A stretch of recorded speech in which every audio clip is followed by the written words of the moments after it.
সবাইকে স্বাগত জানাচ্ছি গ্লোবাল ভিউজে। আপনাদের সঙ্গে আছি আমি সুস্মিতা দাস। আজ জানাবো আন্তর্জাতিক গণমাধ্যমে আলোচিত সংবাদ ও বিশ্লেষণ।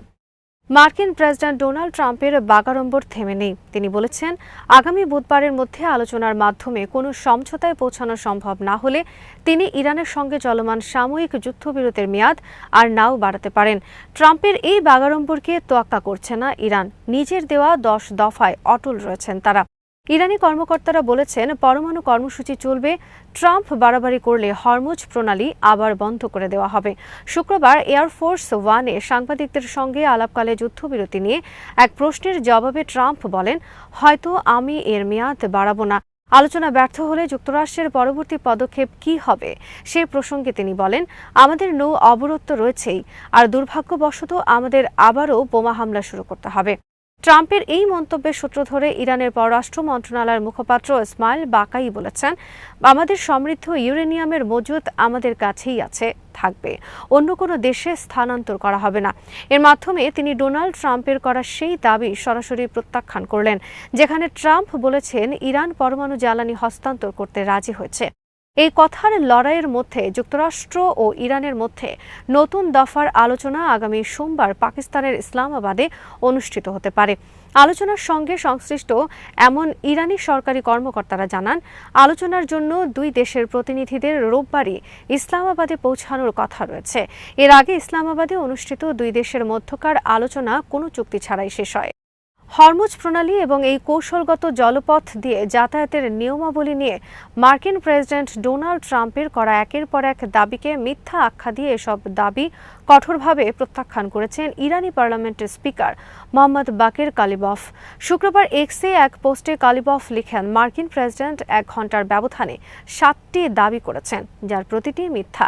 এর আগে ডোনাল্ড ট্রাম্প তার নিজস্ব প্ল্যাটফর্ম ট্রুথ সোশ্যালে দাবি করেছিলেন, ইরান আর কখনো হরমুজ প্রণালী বন্ধ না করতে সম্মত হয়েছে।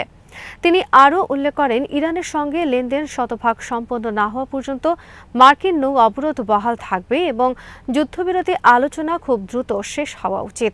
ট্রাম্পের এসব দাবির জবাবে কালিবফ দ্ব্যর্থহীন ভাষায় বলেন, যদি অবরোধ অব্যাহত থাকে তবে হরমুজ প্রণালীও উন্মুক্ত থাকবে না।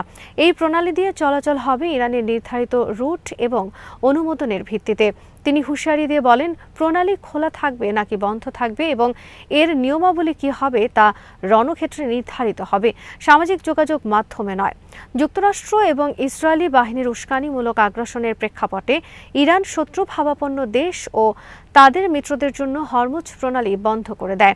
এই পদক্ষেপের ফলে বিশ্ব জ্বালানি বাজারে ব্যাপক অস্থিরতা তৈরি হয় এবং যুক্তরাষ্ট্রে জ্বালানি তেলের দাম বেড়ে যাওয়ায় ট্রাম্পের জনপ্রিয়তায় ধস নামে। এর ধারাবাহিকতায় গত 7 এপ্রিল ট্রাম্প 2 সপ্তাহের জন্য হামলা স্থগিতের ঘোষণা দেয়।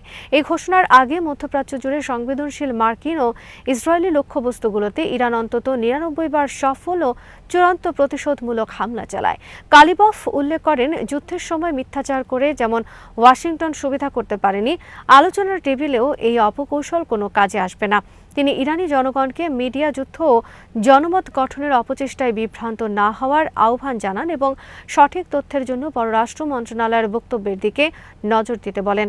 একই দিনে ইরানের পররাষ্ট্র মন্ত্রণালয়ের মুখপাত্র ইসমাইল বাকাই জানান, ইরান তার 10 দফা প্রস্তাবে অনড় রয়েছে।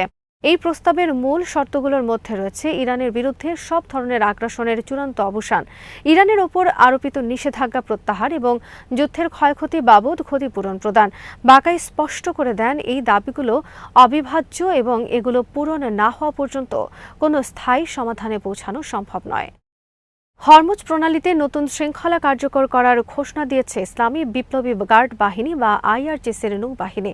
এই জলপথ দিয়ে যাতায়াতকারী সকল নৌযানের জন্য অত্যন্ত কঠোর ও নতুন কিছু নিয়মাবলী নির্ধারণ করে দেওয়া হয়েছে।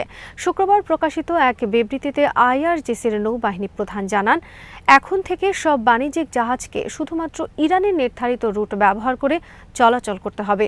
আইআরজিসি নিশ্চিত করেছে, ইরানের পূর্ণ নিয়ন্ত্রণে থাকা এই কৌশলগত জলপথে যে কোনো ধরনের সামরিক নৌযান চলাচল কঠোরভাবে নিষিদ্ধ থাকবে। বাণিজ্যিক হোক বা অন্য কোনো ধরনের নৌযান সব ধরনের ট্রানজিটের জন্য আইআরজিসির নৌবাহিনীর স্পষ্ট ও লিখিত অনুমতির প্রয়োজন হবে। বিবৃতিতে জানানো হয়, ইরান যুক্তরাষ্ট্র চলমান যুদ্ধবিরতি এবং গত বৃহস্পতিবার গভীর রাতে লেবাননে কার্যকর হওয়া যুদ্ধবিরতি চুক্তির শর্তানুযায়ী এই পদক্ষেপ নেওয়া হয়েছে। এর আগে শুক্রবার লেবাননে যুদ্ধবিরতি কার্যকর হওয়ার পর ইরানের পররাষ্ট্রমন্ত্রী আব্বাস আরাকচি বাণিজ্যিক জাহাজের জন্য হরমুজ প্রণালী খুলে দেওয়ার ঘোষণা দেন। তিনি সামাজিক যোগাযোগ মাধ্যম এক্সে জানান, লেবাননে যুদ্ধবিরতির প্রেক্ষাপটে ইরান সরকারের বন্দর ও সমুদ্র বিষয়ক সংস্থা নির্ধারিত রুট ব্যবহার করে বাণিজ্যিক জাহাজ চলাচলের জন্য প্রণালীটি উন্মুক্ত করা হলো। পররাষ্ট্র মন্ত্রণালয়ের মুখপাত্র ইসমাইল বাকাই স্পষ্ট করেছেন, এই সিদ্ধান্ত গত ৮ এপ্রিলের যুদ্ধবিরতি চুক্তির কাঠামোর আওতায় নেওয়া হয়েছে। তিনি বলেন, জাহাজ চলাচল অবশ্যই ইরানের নির্ধারিত রুট এবং সংশ্লিষ্ট কর্তৃপক্ষের সমন্বয় হতে হবে। এদিকে এক টিভি সাক্ষাৎকারে ইরানের নৌবাহিনী প্রধান রিয়ার অ্যাডমিরাল শাহরাম ইরানি মার্কিন প্রেসিডেন্ট ডোনাল্ড ট্রাম্পের নৌ অবরোধ সংক্রান্ত বাগাড়ম্বরকে সরাসরি প্রত্যাখ্যান করেছেন। তিনি বলেন, ট্রাম্পের কথা কেউ শোনে না। ট্রাম্পের কর্মকাণ্ডকে ডাকাতি ও জলদস্যুতা আখ্যা দিয়ে তিনি বলেন, ট্রাম্প আসলে নৌ অবরোধ দিয়েছেন তার বন্ধুদের ওপর, ইরানের ওপর নয়। আজ পর্যন্ত আমরা মার্কিন বা ইসরায়েলি বিমানবাহী রণতরী এবং মেরিন সেনাদের ওমান সাগরে প্রবেশের সুযোগ দিইনি। তিনি জানিয়েছেন, ট্রাম্পের সতর্কতার পরও হরমুজ প্রণালী দিয়ে বাণিজ্যিক জাহাজ চলাচল অব্যাহত রয়েছে।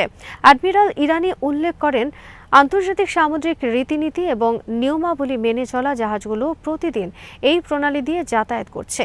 প্রতিদিন সেই সব জাহাজ চলাচল করছে যারা নিয়ম মেনে চলে এবং আন্তর্জাতিক মানদণ্ড বোঝে। যুক্তরাষ্ট্র যখন সতর্কতা জারি করে তখনও তারা তা কানে নেয়নি। ইন্টার পার্লামেন্টারি ইউনিয়ন বা আইপিইউ নির্বাহী পরিষদের প্রধান মানুচেহর মোত্তাকি এক সভায় বলেছেন, হরমুজ প্রণালী পুরোপুরি ইরানের নিয়ন্ত্রণ ও ব্যবস্থাপনায় রয়েছে। তিনি বলেন, যুক্তরাষ্ট্রের রাষ্ট্রীয় সন্ত্রাসবাদ ও ইসরায়েলের বিরুদ্ধে আইপিইউর কঠোর অবস্থান গ্রহণ করা প্রয়োজন। সংবাদ সংস্থা ইরনা জানিয়েছে, তুরস্কে আইপিইউর ১৫২তম অধিবেশনে অংশ নিয়ে মোত্তাকি বলেন, আমি এবং আমার সফরসঙ্গী প্রতিনিধি দল এমন একটি দেশ থেকে এই অধিবেশনে অংশগ্রহণ করছি যা গত ১০ মাসে ২টি যুদ্ধ এবং একটি সশস্ত্র সন্ত্রাসী অভ্যুত্থানের শিকার হয়েছে। অপরাধী মার্কিন সরকার এবং ইসরায়েলের অবৈধ দখলদার ও শিশু হত্যাকারী শাসন ব্যবস্থা ইরানের বিরুদ্ধে ওই দুটি সামরিক আগ্রাসন ও সন্ত্রাসী অভ্যুত্থানের মাধ্যমে ইরান সরকারের পতন এবং আমাদের দেশকে বিভক্ত করার ব্যর্থ চেষ্টা চালিয়েছে। মানুচেহর মোত্তাকি বলেন, গত বছরের মে মাসে মার্কিন সরকার একটি কৌশলগত ছলচাতুরি করে একটি দেশের মাধ্যমে বার্তা পাঠিয়ে আলোচনার অনুরোধ জানায়।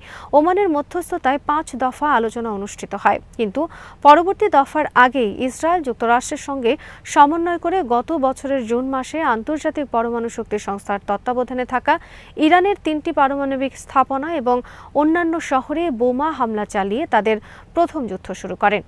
মোত্তাকি উল্লেখ করেন, যুক্তরাষ্ট্র এবং ইসরায়েল ইরানের ঊর্ধ্বতন সামরিক কমান্ডার ও বিজ্ঞানী এবং নারী ও শিশুসহ ১,০০০-এরও বেশি নিরীহ মানুষকে হত্যা করেছিল।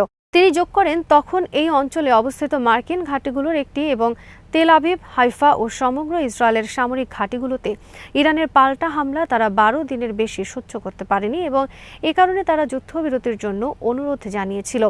এবারও হামলার ব্যাপ্তি বেশি দিন সহ্য করতে পারেনি ইসরায়েল ও যুক্তরাষ্ট্র। ঠিক একই পরিস্থিতির ধারাবাহিকতায় যুদ্ধ থেকে বেরিয়ে যাওয়ার জন্য মরিয়া হয়ে চেষ্টা চালাচ্ছে তারা। ইরান ও যুক্তরাষ্ট্রের মধ্যে যুদ্ধ অবসানে চলমান আলোচনায় এখনও বড় ধরনের মতপার্থক্য রয়ে গেছে বলে জানিয়েছেন এক ঊর্ধ্বতন ইরানি কর্মকর্তা।